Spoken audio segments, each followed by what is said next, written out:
Bismillahirrahmanirrahim. Assalamualaikum warahmatullahi wabarakatuh dan juga salam sejahtera. Alhamdulillah diberi keizinan oleh Allah Subhanahu Wa Taala untuk saya berkongsi sedikitnya tentang perkongsian sewaan rumah kepada pelajar luar kampus, insya-Allah.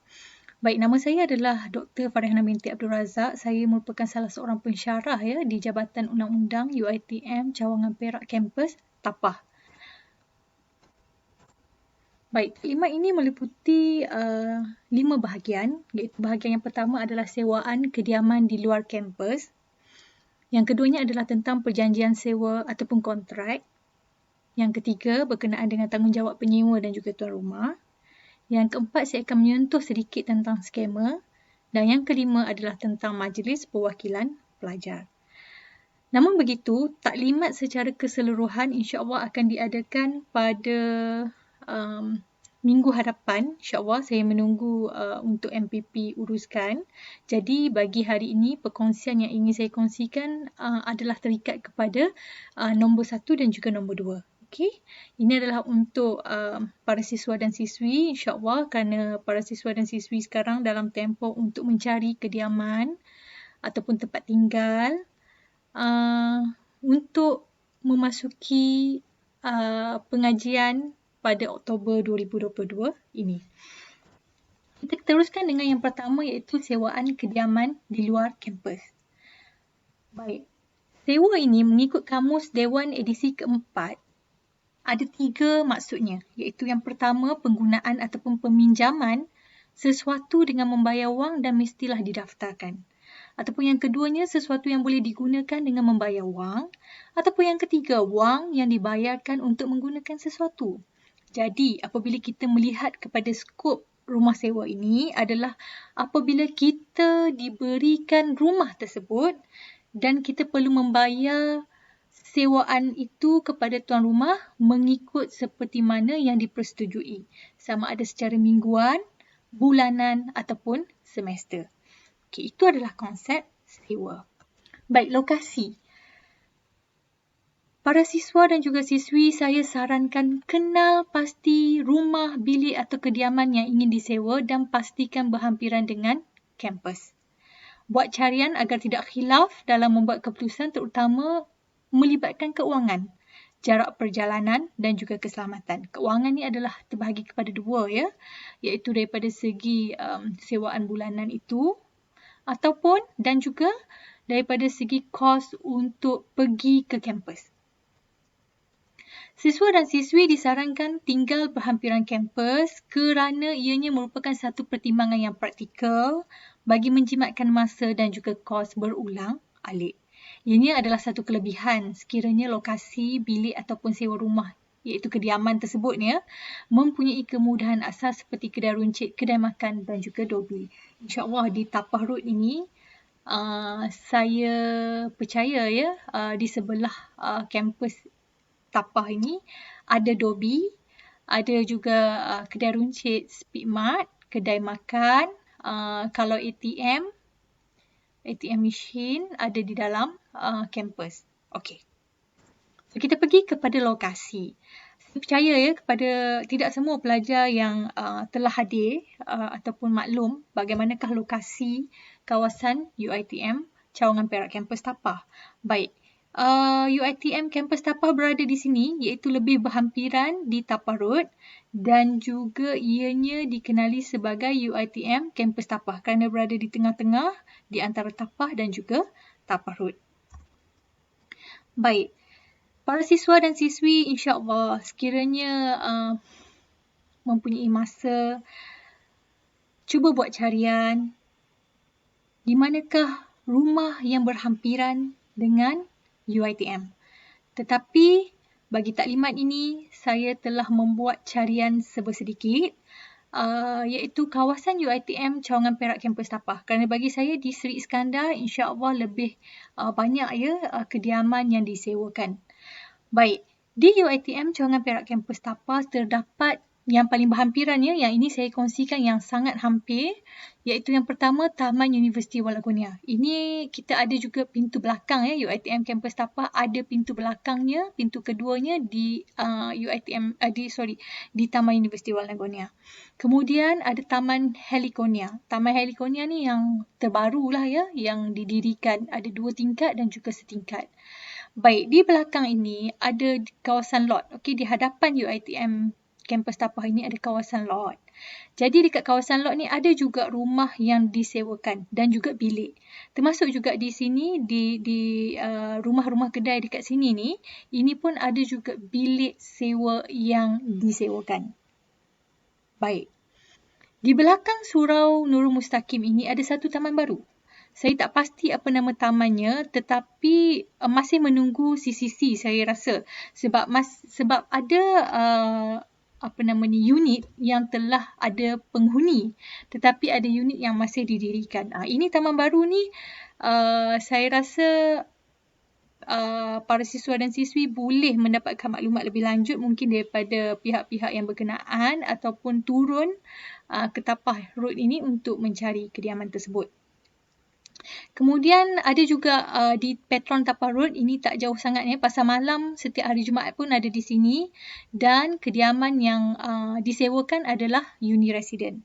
Kemudian belakang sikit, jarak depan lagi daripada Petron adalah Taman Indah. Taman Indah ni ada unit rumah setingkat dan juga 2 tingkat. Tetapi rumah 2 tingkat seingat saya cuma ada satu rumah yang disewakan lah ya, dan pemiliknya adalah Mr. Wong. Okey. Cuma saya tak pasti sama ada sudah ada penyewa ataupun belum. Kemudian belakang ini sikit ada Kampung Cangkat Dermawan. Dia adalah seperti dia memang kampung, tetapi rumah-rumah yang disewakan tu perlu carilah sama ada ada kosong lagi ataupun tidak. Baik. Selepas daripada flyover, kita ada satu taman perumahan ataupun dikenali sebagai Kampung Mak Teh. Dekat sini pun para siswa-siswi boleh melihat sama ada unit yang disewakan ataupun tidak. Baik, ini saya ceritakan di sekitar Tapah Road.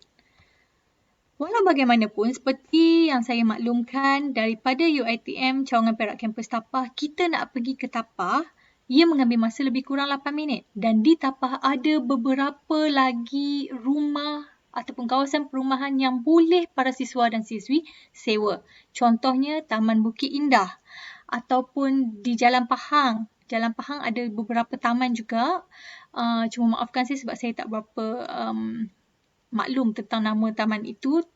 Ada juga Taman Bunga Raya sebelum Jalan Pahang. Kemudian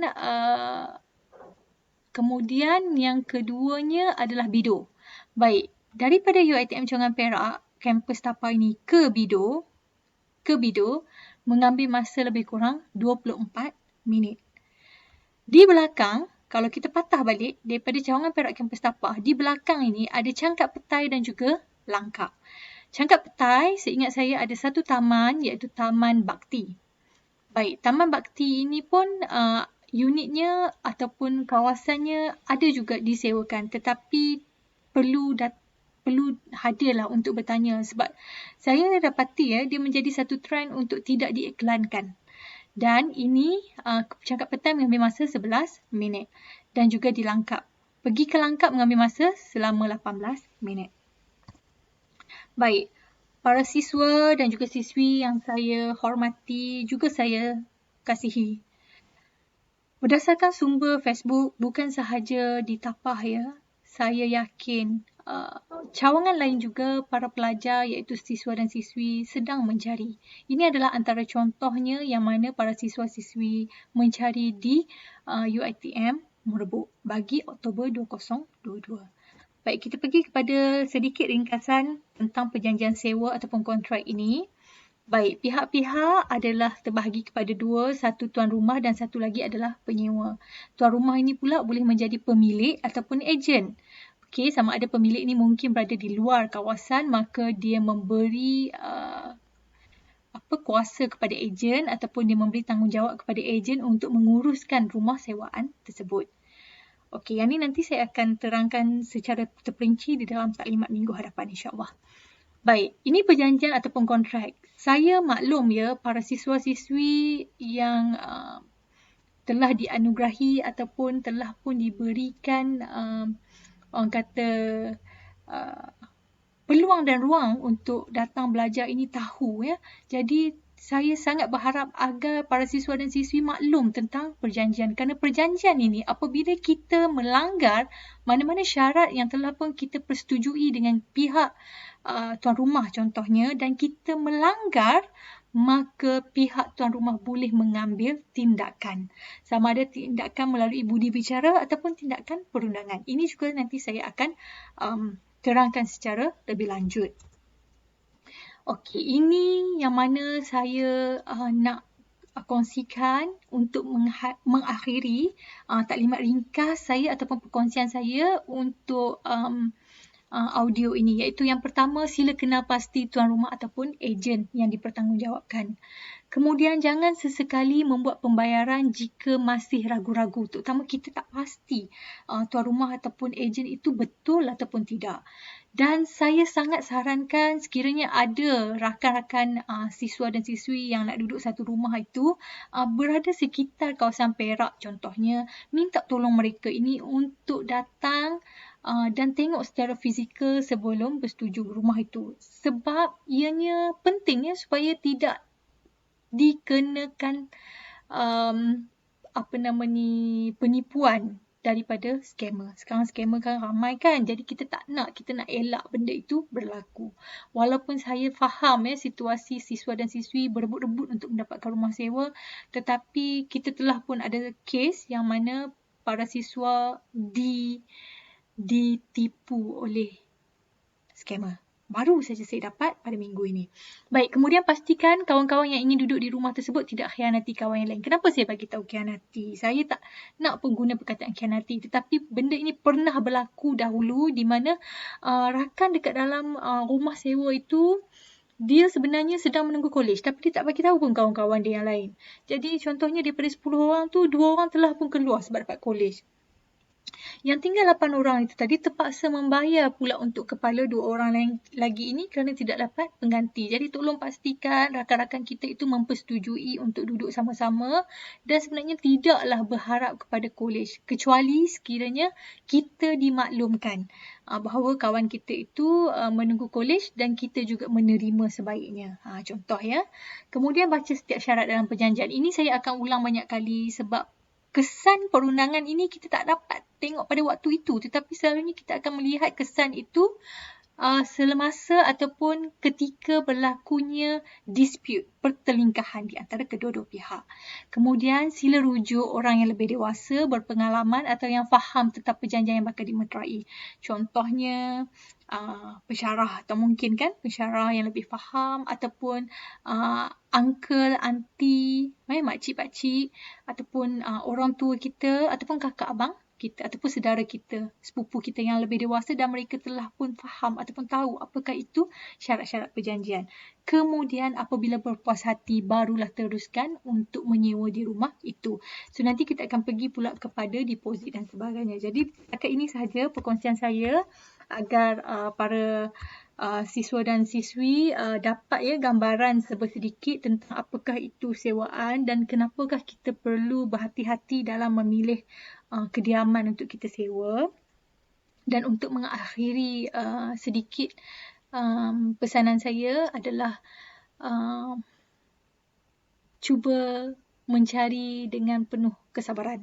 InsyaAllah orang-orang yang bersabar Allah akan datangkan ganjaran sama ada pada waktu ketika itu ataupun selepasnya. Jadi saya doakan para siswa dan siswi dipermudahkan dalam pencarian rumah sewa tersebut dan mendapat tuan rumah yang sangat memahami juga baik.